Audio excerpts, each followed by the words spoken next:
What's going on, everybody? It's Jake, and welcome back to another Sunday breakdown. This is the third episode that we have going on, and we're going to be looking at the 70th Anniversary Grand Prix of the 2020 F1 season. If you guys aren't familiar with the format of how these go, we'll look at the practice 1, practice 2, practice 3 qualifying, and then we'll look at those race results. We'll be talking about everything. We'll be diving into everything. And last episode, I forgot to put in the intro. I would say that was a pretty bad sin that on my part, so I very much apologize. And without any further ado, let's get into the intro.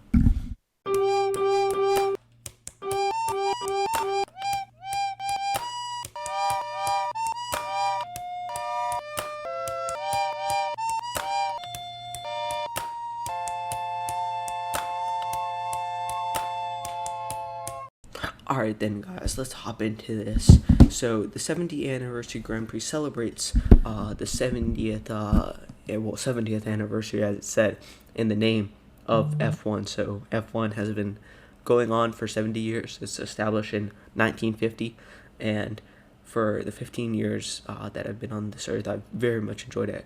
Well, yeah, today, 15 flat. Happy birthday to myself then. But yeah, so that's what's going on with the F1. And of course, Mercedes is dominant in this day and age, but it always hasn't been that way. And just taking a look at who has been dominant and just the things that they've done for this special event, pretty incredible, and I've enjoyed it. So let's hop into practice 1. So the fastest time of P1, or free practice 1 FP1, was faster by 0.2 than the British Grand Prix. So same Silverstone circuit, as we know, same Silverstone. Just it was Hamilton or Bottas that was faster, and then Mercedes. Then it was, I believe, Verstappen, but don't quote me on that. Just look at the maybe video if you just want a quick Google search. And then Hamilton was in P2, Verstappen P3, and Nico Hulkenberg stays inside the Racing Point car to take over Sergio Perez because he did test positive to coronavirus. Wishes with him to get better, but as this time, it's 8/27, 2020, and he is better. So Leclerc is 5th, Albon is 6th, Vettel is 7th, and Stroll 8th, Kvyat 9th, and Ocon 10th. So Ricciardo's not in the top 10, which was disappointing to see, but he did have a crash, I believe. He did have a crash in FP1, which put the car in not drivable conditions, and they had to work really hard on that. But seeing Vettel within the top 10, he's 7th place. We usually see him 10th, 11th, 12th. So it's nice to see that he's finding his pace again, finding his confidence. But as we see in the race weekend, that does not transfer over. A little bit of foreshadowing there. So, and then we also see Albon getting ahead of his counterparts at AlphaTauri. So Gasly and who else is it? Gasly and Kvyat. Yeah. So Kvyat is still in the top 10, but Albon is 6th. So 6 and 9. That's a big difference. 3-place difference. Gasly goes 11th, Norris 12th, Grosjean 13th, Sainz 14th, Russell 15th. So Russell's showing a lot of pace. Latifi 16th, Ricciardo 17th, Raikkonen 18th, Kubica 19th, and Magnussen 20th. So Robert Kubica was racing for Alfa Romeo in FP1, and he was taking over for Giovinazzi. Gio was out, I don't know under what circumstances, but he was just out. So Robert Kubica was just testing out the car. But then if we move on to FP2, I do believe that Gio's back. He went P20, but he's back. So as I said, Ricciardo was not able to get great in that FP1, but they are close to home, so they were able to, I believe, bring his car back and fix it, because everything is just a lot of F1, buildings, the what's the word? I don't know, I'm forgetting the word, the quarter Headquarters, that's the word. Headquarters is in UK, so they're all close by to the Silverstone circuit. So moving on to FP2, as we said, Hamilton goes fastest again with a 125.6. So I believe that is 7.7 tenths faster than P1 for practice one. Bottas goes second and Ricciardo goes third. So Ricciardo showing that pace again. Maybe it was the new car, but I'm not 100% sure. So Ricciardo showing that pace. Verstappen goes fourth, Stroll goes fifth, Hülkenberg goes sixth. So Hülkenberg definitely deserves a spot. As I said in the last episode, he deserves a spot for F1 in the next year. And he's definitely showing some pace and just being able to go out there and get into the top six with a midfield car. Absolutely astonishing, ahead of both Ferraris and McLarens. Incredible work. Leclerc goes 7th, Norris goes 8th, Sainz 9th, Ocon 10th, Albon 11th, Kvyat 12th, Gasly 13th. So Albon staying ahead, but just a little bit, not by much. It's just a little bit of seconds. Vettel 14th, Grosjean 15th, Russell 16th, Raikkonen 17th, Magnussen 18th, Latifi 19th, and Giovinazzi Gio in 20, as I said. As we move on to P3, just knock this out real quick. Hamilton losing some time there. He actually lost, 1 second almost? Yeah, 1 second almost time, but he stayed P1. Bottas 2, Norris, Hülkenberg staying 4th, showing that pace, staying within the top 5 or 6. Stroll 5th, Leclerc 6th, Verstappen 7th, Albon, Ocon, Sainz, Gasly, Kvyat, Vettel, Ricciardo, Grosjean, Latifi, Russell, Gio, Raikkonen, and Magnussen. So back end cars staying back end, and then you have a lot of movement, I would say. Ricciardo fluctuating, Albon fluctuating, Verstappen moving down, and everyone just moving around. Norris was 3rd, but then he was outside the top 10 in P1 and 2, so just everyone moving around. So we'll go for qualifying, and the way I like to do this, if my page will load up, not sure. Let's give it a second.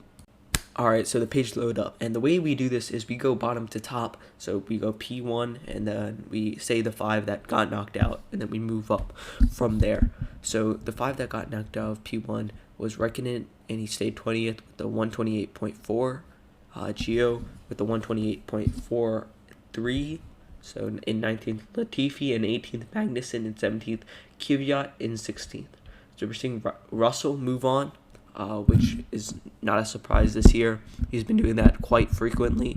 And we also see Grosjean move on. It's a battle because he's a back-end car, but he's showing the pace. And I think he is an experienced driver, or I know that. And I think he's doing good, and he's showing his pace. So moving on into Q2, Russell stays 15th. He sets a better time, but it's not enough. Grosjean goes 14th, Sainz 13th, Vettel 12th, and Ocon 11th. So just I'm a little bit disappointed in those 11th, 12th, and 13th, Ocon, Vettel, and Sainz. I think that they should be moving up.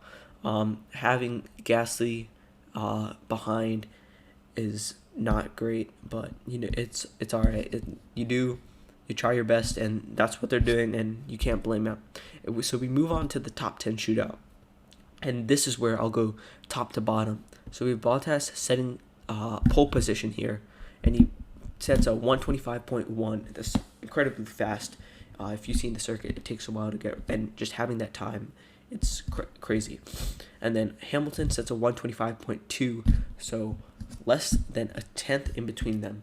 So I'm not sure if I agree with that. I think that's 600ths of a second. 600ths of a second between their lap times. That's crazy. And then Hülkenberg, he sets a 126.082.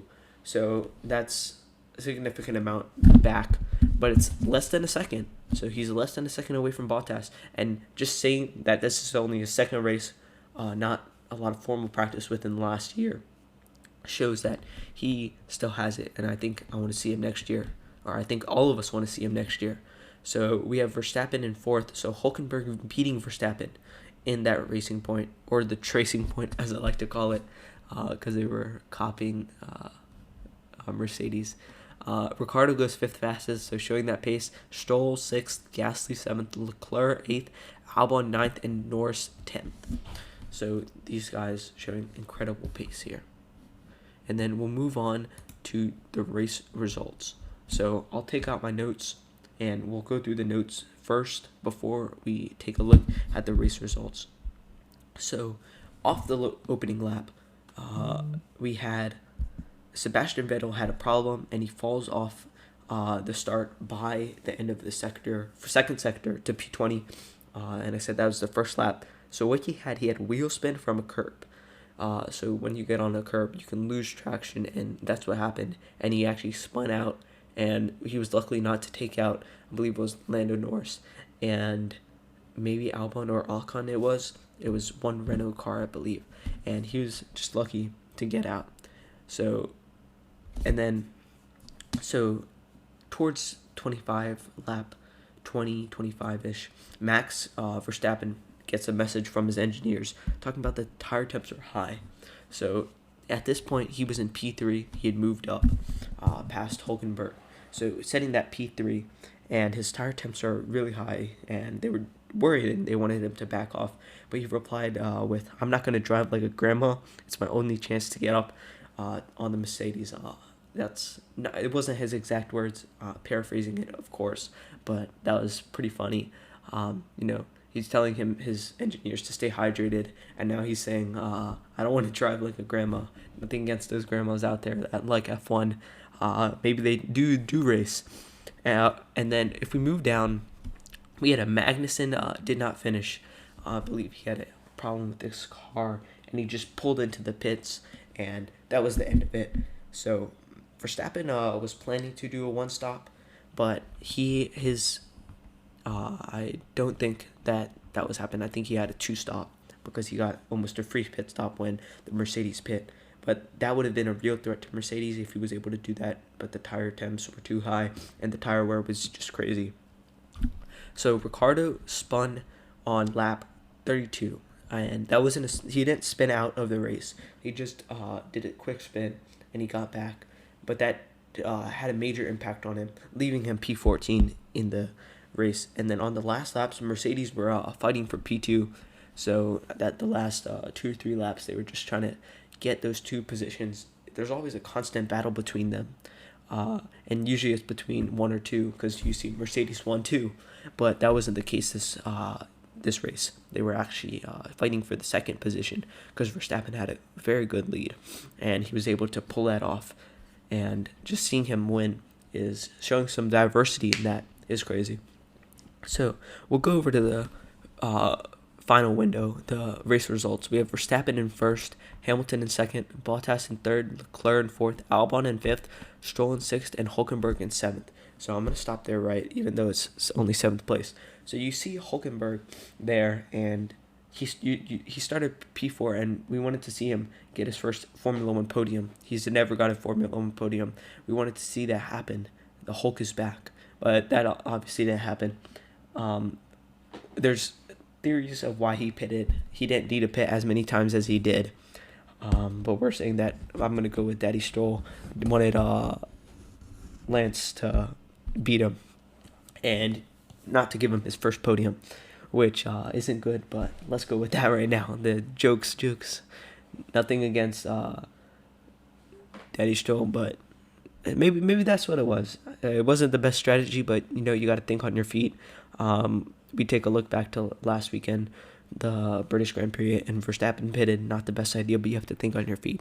So Ocon goes 8th, Norris 9th, Kvyat 10th, Gasly 11th, Vettel 12th, Sainz 13th, Ricciardo 14th. So Ricciardo have that spin and did not put him in a good position, but Vettel actually recovered from his spin on the first lap.